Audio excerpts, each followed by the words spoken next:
Salut à tous, alors aujourd'hui on se retrouve pour une petite vidéo, donc un petit peu différente, donc je vais pas faire d'analyse de partie aujourd'hui, mais ça va vraiment être sur la tactique, parce que c'est mon gros point faible, et ça va me permettre de vraiment progresser je pense. Donc du coup, je suis en train un peu d'étudier la tactique, comment je pourrais progresser en tactique, autrement qu'en disant fais des puzzles. Voilà, donc tu vois, c'est aller un peu plus loin que ça pour trouver vraiment une méthode d'entraînement. Donc avant de commencer à partager un petit peu ce que j'ai trouvé, parce que c'est très vaste, tu peux mettre un pouce à la vidéo si tu aimes bien le contenu et tu peux t'abonner pour avoir les notifications dès que je sortirai une nouvelle vidéo. Alors, comme j'ai dit, donc on va parler de tactique aujourd'hui. Donc, vu que c'est un de mes gros points faibles, je trouve, et j'ai l'impression que ça peut me permettre de monter assez rapidement vers les 1500, 1600 Elo peut-être, si vraiment je maîtrise bien, j'ai décidé d'aller plus loin que je fais des puzzles à la chaîne ou de ce genre de trucs, et d'essayer de comprendre déjà euh, comment fonctionne la tactique aux échecs pour ensuite pouvoir m'entraîner de manière un peu peut-être différente et beaucoup plus efficace. Donc j'ai fait quand même des puzzles pour en fait voir les différents types de tactiques et j'ai aussi regardé beaucoup de forts joueurs, voir comment ils pensaient. J'ai regardé beaucoup de retours d'éventuels coachs ou de joueurs plus avancés pour voir comment ils disaient de progresser en tactique. J'ai trouvé beaucoup moins de choses que par exemple sur les ouvertures. Je pense que c'est parce que c'est un sujet qui est peut-être moins recherché par les gens en fait. Donc bref, mais c'est celui qui fait vraiment le plus progresser je pense. Donc j'ai vraiment étudié ça. Alors, la première chose que je veux parler, donc c'est les différents puzzles. Donc les différents thèmes tactiques, donc tu as par exemple les maths en 1, 2, 3, 4, 5 et plus coups. Tu as par exemple les fourchettes, tu as les doubles attaques, tu as les enfilades, les clouages, tout plein de thèmes qui reviennent. Et en fait, globalement, à chaque fois, il y a des... En fait, tu vas pas checker tous les coups, quoi, quand tu vas calculer. Tu vas pas te dire, tiens, dans cette position, qu'est-ce qui se passe si j'avance ce pion? Parce qu'en fait, là, ça devient une multitude de possibilités et on peut pas humainement faire ça. C'est ce que les algorithmes, d'ailleurs, les Stockfish, tout ça, faisaient avant. Je dis faisaient parce que maintenant, ils utilisent plus du machine learning, mais bref. Les moteurs d'échecs utilisent encore ça, c'est-à-dire qu'ils calculent tous les coups à 50 coups de profondeur, ou 35 coups, ou 30 coups, etc. Mais nous, on peut pas faire ça humainement, donc du coup, il va falloir ruser un peu. Donc le principal que j'ai trouvé, donc moi c'est ce que j'appelle EPM, donc en anglais ils appellent ça CCT, CCT quoi. Donc en gros c'est les échecs, les captures et les menaces. Donc c'est les trois choses. Et en général ça s'arrête là en fait. On dit voilà il faut que tu regardes les échecs, les prises et les menaces et tu calcules comme ça. Mais c'est un peu brouillon quoi. Et le cerveau a tendance à partir un peu dans toutes les directions. Donc ça c'est le premier point. Donc là j'ai pris un petit exercice un puzzle un peu aléatoire, je t'avoue, pour illustrer ce que je dis. Donc là, par exemple, si on regarde toutes les échecs comme ceci et comme ceci, et tu as les prises. Donc les prises, on peut faire prise là, prise là, prise là. Et puis après, tu peux prendre le pion là, par exemple. Et les menaces, bah, ça va dépendre. Des fois, les menaces, c'est ce qui va amener à des fourchettes et tout. Mais c'est un peu plus compliqué et j'ai pas encore tout étudié un peu les menaces, voir comment je pouvais m'entraîner sur ça. Mais ça peut être des menaces de maths, par exemple, etc. Donc en fait, c'est juste des prises ou des échecs, souvent, mais un coup avant, quoi. C'est comme si tu pouvais jouer deux fois d'affilée, et ça donne une menace, quoi. Bref, donc du coup, c'est ça l'idée. Et en fait, c'est vrai que quand tu fais les puzzles, quasiment tous commencent par un échec, une prise ou une menace, quoi. Les tactiques commencent toujours comme ça. Donc c'est vraiment intéressant. Donc ça, c'est le premier truc. Alors, par exemple, si on finit l'exercice là, donc là, on peut dire, ok, on va commencer par regarder les échecs. Tu verras pourquoi on regarde les échecs en premier, donc je pense avoir compris. Donc là, on peut jouer échec ici. Voilà, donc là, il peut pas bouger son roi, parce que son roi, il est bloqué. Donc les deux seuls coups possibles, c'est soit ici, soit ici. Voilà, donc là, il faudrait calculer ça ou ça. Donc s'il fait ça, on prend direct là ou là, et du coup il est échec à mat. Et s'il fait ça, ce qui a été joué dans la partie, donc là on peut continuer à calculer les prises, donc on peut prendre là, on peut prendre là, on peut faire un échec là, on peut faire une prise là, mais ça change rien, on va vite s'en rendre compte. Et du coup là c'est une menace, donc qui est en fait de clouer la dame, et du coup on va gagner la dame quoi. Par exemple si le roi bouge là, on va prendre. Donc c'est ça. Donc en fait, on se rend très vite compte que les coups tactiques, c'est soit des enchaînements de échec-menace, ou échec-prise, ou échec-menace-prise, ou échec-échec-échec-échec par exemple, ou prise-échec-prise, ou etc., etc. En fait, c'est un enchaînement de ces trois composantes-là dans différents ordres. Donc c'est ça. Donc par exemple, ouais, ça va menacer deux pièces en même temps, et après on va faire une prise. C'est ce genre de choses-là. Ok.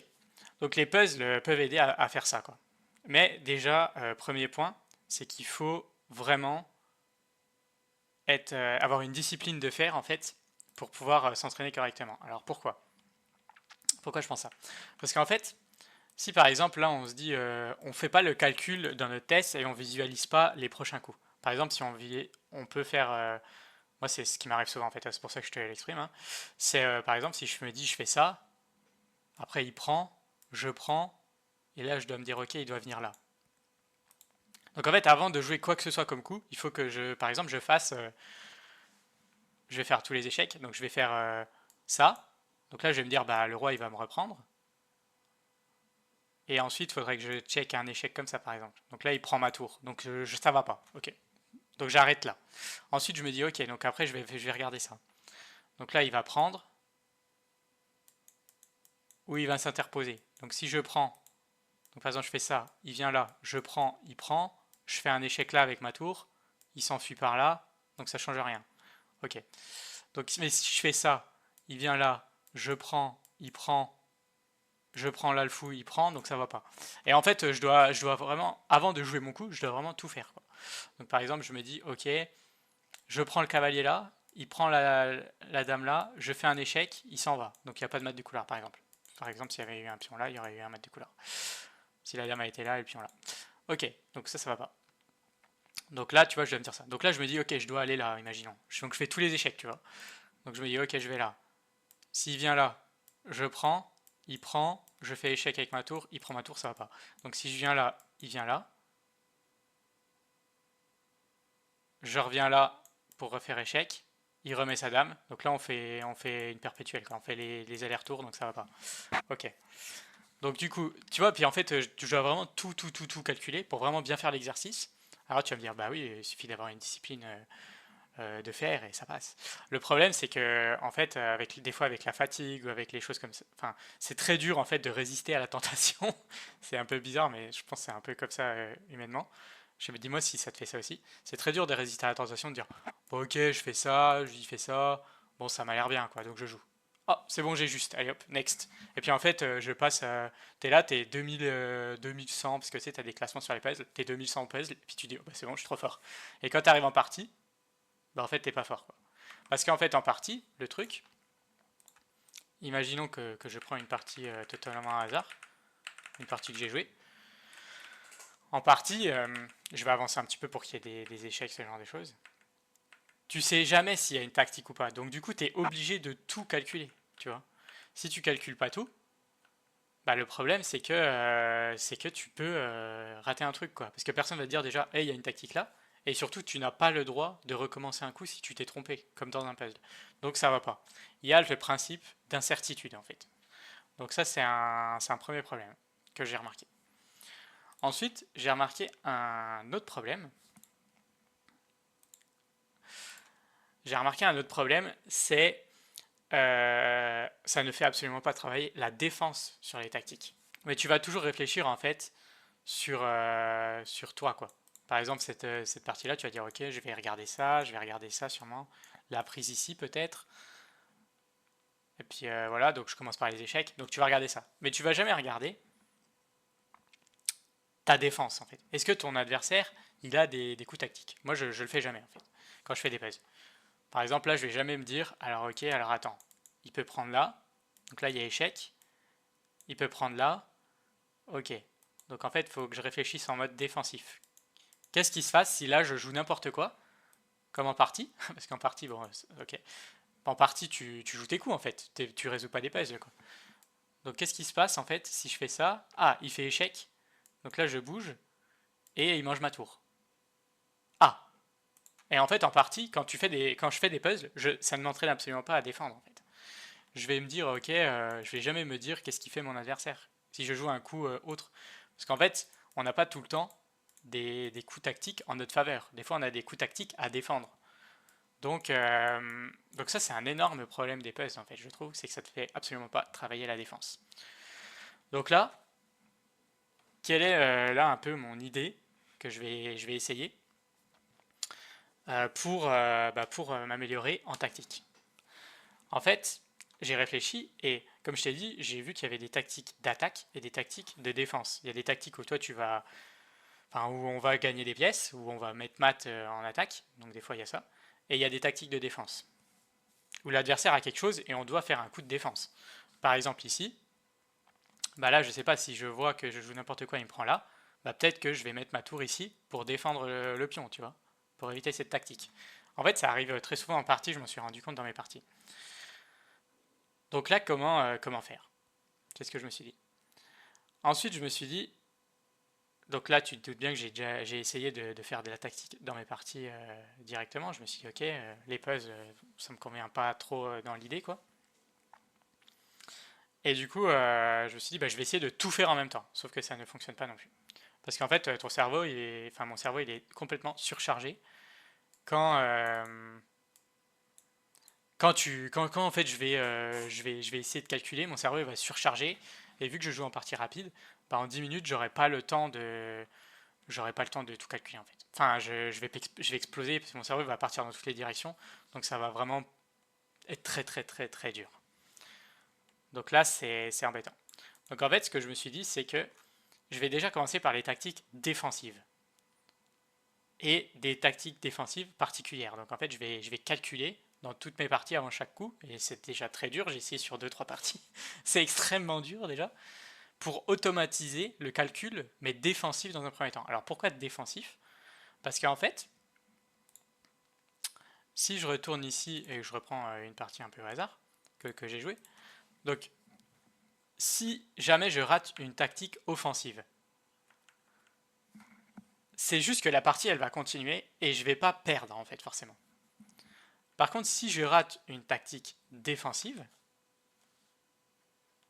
bah souvent c'est beaucoup plus grave quoi en fait. Parce que la partie, je vais me retrouver avec un fou de moins, un cavalier de moins, ou même des fois me prendre des échecs et maths.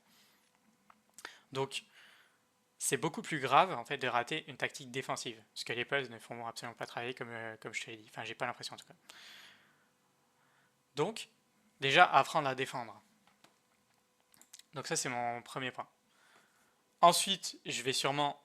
Donc ça c'est avant que je joue chaque coup, je vais faire ça je pense. C'est déjà apprendre à défendre, ensuite apprendre à calculer en attaque, et ensuite, avant que je joue un coup, par exemple ça, je refais vite fait une vérification de défense en fait. Parce que quand je joue un coup, je vais modifier la position, et du coup ça va peut-être créer des tactiques pour mon adversaire.